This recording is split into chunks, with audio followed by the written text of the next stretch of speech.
My name is Pippa Dyer. I'm an elder. I was born in South Africa, never lived anywhere else. Oh my gosh, I was so young. I was about 12 years old. I might have been 11, I might have been just going on 13, but I remember it as about 12.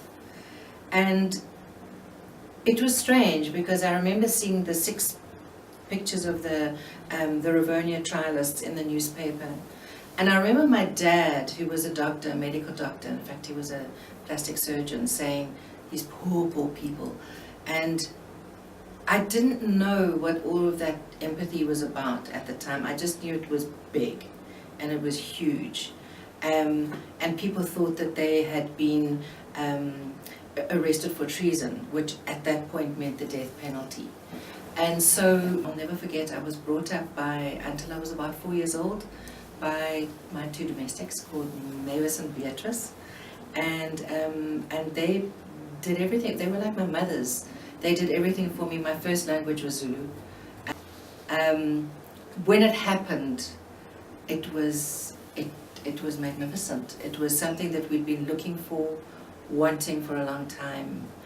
And I remember the day I was with a friend of mine called Jackie, and we had been watching the television, and it was on the 11th of February, 1990, and I remember the ANC was unbanned, and everybody going, oh my God, we've been talking about the Freedom Charter for years, and suddenly now it's happened. It's Mandela's coming out of jail. And we said, where can we go? We need to go somewhere. And we went into Braamfontein and parked the car.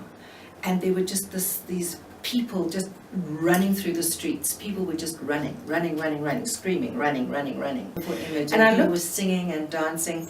And we went all the way into town, all the way around into Jan Smuts, back into Empire Road. And people were breaking off branches of trees and walking. So if you looked at the road, it looked like this moving sort of like forest of people. There have been big changes between then and now. But I think one of the biggest disappointments for myself is that we were taught by very, very admirable, honorable people.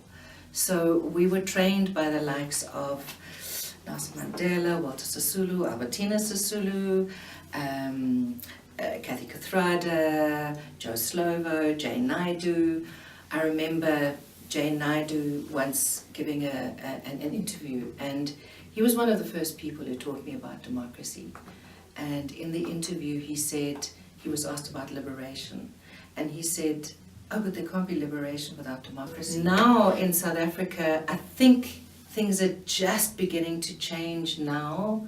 But it's taken a while. It's taken 24 years. I don't know what's going to happen on the 8th of May, but I hope things are going to change.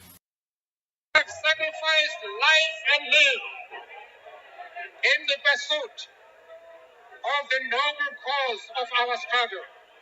On this occasion, we thank the world. We thank the world community for their great contribution to the anti-apartheid struggle. Without your support, our struggle would not have reached this advanced stage. The sacrifice of the frontline states will be remembered by South Africans forever.